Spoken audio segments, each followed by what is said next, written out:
Kambwili drops bombshell, given Lubinda is PF president, not acting, no elections needed. Is the Patriotic Front facing a leadership vacuum, or is the debate itself the problem? In a forceful statement, Chishimba Kambwili has declared that Honorable Given Lubinda is the PF president, not an acting leader, and that there is no need for internal elections. But why now? What constitutional or party rules is he relying on? And what does this stance mean for PF unity, legitimacy, and its future heading into the next electoral cycle? Stay with us as we unpack the claims, the counter-arguments, and the implications. Good day, viewers. Welcome to another edition of InspirAfrica Official. I'm Nakash. It's been quite a week in Zambian politics, hasn't it? The usual drama, the expected back and forth, but today, we're bringing you something that has sent shockwaves through the corridors of the Patriotic Front. And the lead story today? Well, it involves a founding member of the PF making a declaration so bold, so constitutionally charged, that it has left political analysts scrambling to understand the implications. Picture this, a press briefing in Lusaka. The cameras are rolling. Chishimba Kambwili, the outspoken PF founding member, stands before the microphones. And then, he says it. Words that would change everything. From today on, Honorable Given Lubinda is president of the Patriotic Front. He is not acting president. Not acting. Not interim. Not caretaker. President, what happens when a founding member of Zambia's opposition giant decides to rewrite the rules of succession? What happens when the very constitution that has kept a party together for years is suddenly interpreted in a way that bypasses the need for elections? What happens when 7 months after the death of Edgar Chagwa Lungu, someone stands up and declares, "We don't even need to hold PF elections"? Is this a constitutional masterstroke, or a political earthquake that could tear the Patriotic Front apart? When does an acting position become a substantive one? Who decides when tradition gives way to constitutional interpretation? And what does this mean for the dozens of presidential aspirants who have been preparing, campaigning, and positioning themselves for a convention that Kambwili now says may not even be necessary? The questions are explosive. The implications are far-reaching. And the controversy? It's only just beginning. So buckle up, viewers, because today we're diving deep into the constitutional, political, and personal drama surrounding one of the most controversial declarations in recent Zambian political history. Factual foundation, background and timeline. The revelation came to light during a press briefing held by Chishimba Kambwili in Lusaka on the evening of December 14, 2025. Kambwili, known for his fiery rhetoric and no-holds-barred approach to politics, gathered journalists to address what he called a matter of constitutional clarity within the Patriotic Front. To understand this moment, we need to go back 6 months. June 5, 2025. Former President Edgar Chagwa Lungu dies at Mediclinic Medforum Hospital in Pretoria, South Africa, at the age of 68. He had been undergoing treatment, reportedly related to cancer. His death sent shockwaves through Zambia's political landscape. At the time of his passing, Lungu was the president of the Patriotic Front and chairperson of the Tans Alliance, a coalition of opposition parties formed to challenge President Hakainde Hichilema's UPND in the 2026 general elections. His death left a massive leadership vacuum. Given Lubinda, who had been serving as vice president of the PF and acting president in Lungu's absence, automatically assumed the role of acting president of the party. This was understood by most to be a transitional arrangement, a placeholder until the party could organize a convention and elect a substantive president. In the months following Lungu's death, the PF descended into chaos. Multiple factions emerged. Presidential aspirants began positioning themselves. Names like Brian Mundable, Makibi Zulu, Chitalo Kalufia, and yes, even Chishimba Kambwili himself, began circulating as potential candidates. There were disputes over who controlled the party secretariat. There were court orders and counter-orders. Former Secretary General Davies Mwila began publicly criticizing Given Lubinda's leadership, calling him divisive and even questioning his eligibility based on his mixed-race heritage. Comments that sparked outrage across the political spectrum. Miles Sampa threw his support behind Lubinda. So did others. But the overall picture was one of fracture, confusion, and competing claims to legitimacy. Plans were made to hold a party convention. Dates were proposed, then postponed. Some factions wanted it immediately, others wanted to delay. The disputes became so intense that rival groups couldn't even agree on where to hold meetings. Some were locked out of the party secretariat entirely. Given Lubinda himself was caught in the middle, described by some as weak, by others as patient, and by still others as the only person capable of holding the fractured party together. On November 16, 2025, Lubinda attempted to hold a press briefing at the PF secretariat. But before he could begin, a platoon of police officers, many dressed in military camouflage, arrived and shut it down, citing an alleged court order from Robert Chishimba, another PF faction leader. Lubinda was forced to hold his briefing at his own home instead. The message was clear: the PF was at war with itself. And then came December 14th. The day Chishimba Kambwili decided to end the ambiguity once and for all. Direct evidence. Now, let's hear exactly what Chishimba Kambwili said. And I want you to pay close attention to his words, because they are precise, deliberate, and constitutionally loaded. Quote 1. The main declaration. Standing before the press, Kambwili declared, "From today on, Honorable Given Lubinda is president of the Patriotic Front. He is not acting president." He repeated it, as if to ensure there was no misunderstanding. When the president dies, the vice president takes over. Simple. Direct. Unambiguous. Quote 2. The constitutional argument. But Kambwili didn't stop there. He went further, laying out his constitutional reasoning. As far as the PF Constitution is concerned, Honorable Given Lubinda is president and we don't even need to hold PF elections. Think about that for a moment. We don't even need to hold PF elections. Analytical transition. Now, this is a stunning claim. Because for months, the entire PF has been gearing up for a convention. Presidential aspirants have been campaigning, building support, mobilizing resources. And here comes Kambwili, essentially saying, none of that is necessary. Quote 3. The generosity argument. But then Kambwili added something even more interesting. You are lucky and fortunate that he is subjecting himself to an election of a flag bearer. Let that sink in. According to Kambwili's interpretation, Lubinda doesn't have to subject himself to an election. He's doing it out of, what? Generosity? Democratic principle? Political pragmatism? Quote 4. The call to action. Kambwili then turned his attention to Lubinda himself, urging him to exercise his authority. Why is Mr. Lubinda being tolerant against other party members who are allegedly undermining his authority as party president?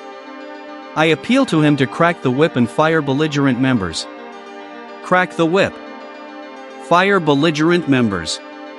These are not the words of someone describing an acting president. These are the words of someone describing a president with full, substantive authority. Quote 5. The endorsement. And as if to seal the deal, Kambwili announced that he, as a founding member of the PF, was endorsing Lubinda. As the party founder, I have endorsed Lubinda as the sole presidential candidate. He was joined in this endorsement by Miles Sampa, who interpreted the PF Constitution in the same way during the press briefing. Quote 6. The convention cancellation. Kambwili went even further, stating that there was no need for a convention. PF had a convention in 2021, so in 2025 there cannot be a convention again, especially since I as the party founder have endorsed Lubinda as a sole presidential candidate. Analytical break. Now, this is where things get truly controversial. Because Kambwili is essentially arguing two things simultaneously. Constitutionally, Lubinda doesn't need an election because he automatically became president when Lungu died. Politically, Lubinda shouldn't face a challenge because Kambwili, as a founding member, has endorsed him. It's a 1-2 punch designed to shut down any opposition to Lubinda's leadership. Opposition voice Emmanuel Mwamba. But not everyone agrees. PF spokesperson Emmanuel Mwamba, speaking from the United States, immediately pushed back. Mr. Kambwili is offside.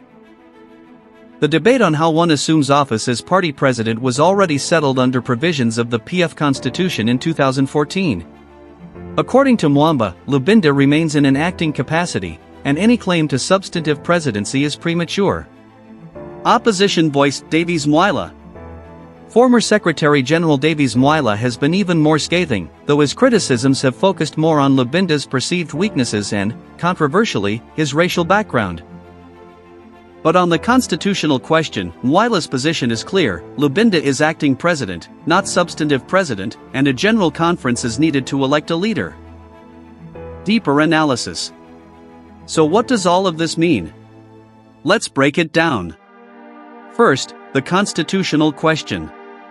Is Kambwili right? Does the PF Constitution actually state that when a president dies or resigns, the vice president automatically becomes the substantive president? Here's where it gets complicated. The PF Constitution, like many party constitutions in Zambia, contains provisions for succession. But the interpretation of those provisions is not always clear-cut. In Zambian national politics, when a sitting president dies, the vice president becomes acting president and a by-election is held within 90 days. But political parties often have different rules. Some legal analysts have pointed out that there is a distinction between assuming authority and assuming the office. Kambwili argues that Lubinda has assumed the office of president. His critics argue that he has only assumed the authority of an acting president until a convention can be held.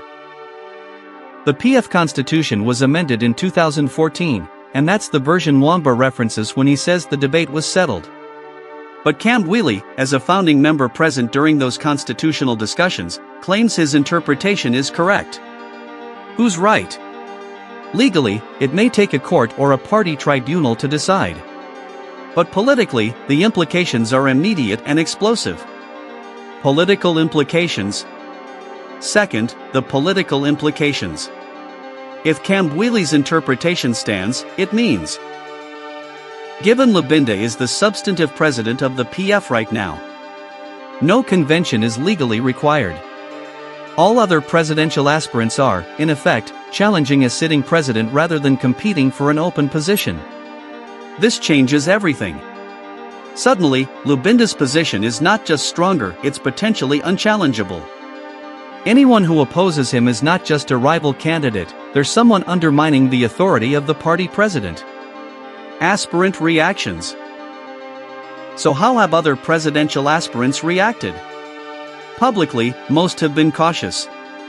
Brian Mundable, who has the endorsement of 29 picofarads MPs, has not directly addressed Kambwili's claim. Neither has Makibi Zulu or Chitalo Kalufia. Why the silence? Because they're in a difficult position. If they accept Kambwili's interpretation, they're essentially conceding defeat. If they reject it, they risk being labeled as rebels against the party president. It's a masterful political move by Kambwili. Whether you agree with it or not. Factional dynamics. Third, the factional implications. The PF is already divided. But this declaration could either unify the party around Lubinda, or trigger a complete fracture. If Lubinda's faction runs with this interpretation and refuses to hold a competitive convention, other factions may simply walk away. They could challenge it in court. They could form a new party. They could join other opposition formations. The risk is that the PF, which once governed Zambia with significant majorities, could splinter into irrelevance just as the 2026 elections approach. The UPND angle. Fourth, and perhaps most importantly, how does this affect the opposition's chances against President Hichilema? The ruling UPND is watching all of this with great interest. Every day the PF spends fighting over succession is a day they're not preparing to challenge the government. Every factional dispute is a wound that will take time to heal. If the PF enters the 2026 elections divided and weakened, Hichilema's path to re-election becomes significantly easier. Some political analysts have suggested that the entire succession drama plays into the UPND's hands. Whether by design or accident, the PF's chaos is the ruling party's gift. Historical precedents? Fifth, let's look at historical context. This is not the first time the PF has faced a succession crisis. When Michael Sata died in 2014, the party went through a bruising internal battle before Edgar Lungu emerged as the compromise candidate. Lungu's rise was messy, controversial, and divisive. But it worked. He went on to win the 2015 presidential by-election and the 2016 general election.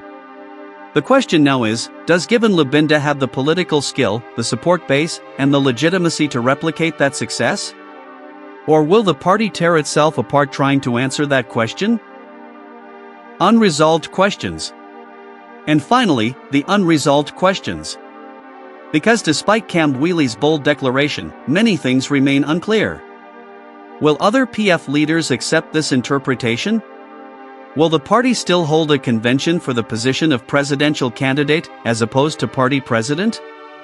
How will this affect the TANS alliance, which was built around Lungu's leadership? What legal challenges might emerge? And most importantly, can Lubinda actually unite the PF and mount a credible challenge to Hichilema? These are the questions that will shape Zambian politics in the coming months. So there you have it, viewers. A bombshell announcement that has rewritten the rules of succession in the Patriotic Front, at least according to Chishimba Kambwili. Given Lubinda is no longer just acting. He is, according to one of the party's founding members, the substantive president of the PF. No elections needed. No convention required. Whether this interpretation holds, whether the party accepts it, and whether it can bring unity or will instead bring more chaos. Those are the questions we'll be watching closely in the days and weeks ahead. Thank you so much for watching this edition of InspirAfrica Official. I know this was a deep dive into some complex constitutional and political territory, but these are the stories that shape nations. I want to hear from you in the comments below. Do you think Kambwili is right? Is given Lubinda the substantive president of the PF, or is he still acting? Should the party hold a convention? And who do you think has the best chance of uniting the opposition and challenging President Hichilema in 2026? Drop your thoughts, your analyses, your predictions in the comments. Let's have a conversation about where Zambian politics is headed. And of course, we'll be following this story as it develops. As new reactions emerge, as legal challenges are filed, as the PF figures out its path forward, we'll be here to bring you the analysis, the context, and the implications. So stay tuned, stay informed, and stay engaged. This is just the beginning of what promises to be a fascinating chapter in Zambian political history. I'm Nakash, and I'll see you in the next edition of InspirAfrica Official. Until then, take care.